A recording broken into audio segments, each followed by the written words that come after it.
அப்போ இதுக்கு முன்னாடி எங்களோட லைஃப் ஸ்டைல் யாரும் பார்த்தது இல்ல. அப்போ வந்து இன்ஸ்டாகிராம்ல நாங்க எதுவுமே இதை காமிச்சது இல்ல.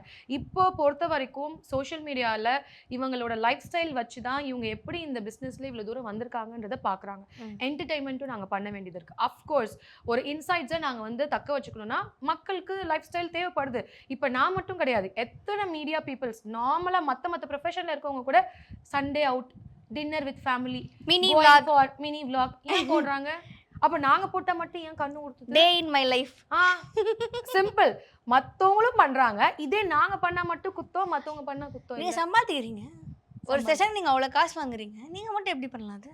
அதுதான்டா பாருங்க, அதான் கேள்வியா இருக்கு. எப்படிடா ஒரு செஷன்ல வாங்குறோம்னா அந்த ஒரு செஷனுக்கு எங்களுக்கான கூலியே போட மாட்டீங்களா? கிரியேட்டிவிட்டிக்கு பண்ண மாட்டீங்களா? இப்படியே 3 மணி நேரம் குனிஞ்சு நின்னு வேலை பார்க்க முடியுமா? இப்போ எல்லா ப்ரொஃபஷன்லயும் வலி, பெயின் இருக்கு. இந்த ப்ரொஃபஷனுக்கும் அந்த பெயின் இருக்குன்றது தான் நான் நிறைய இடத்துல நான் சொல்ல வரேன் நான்.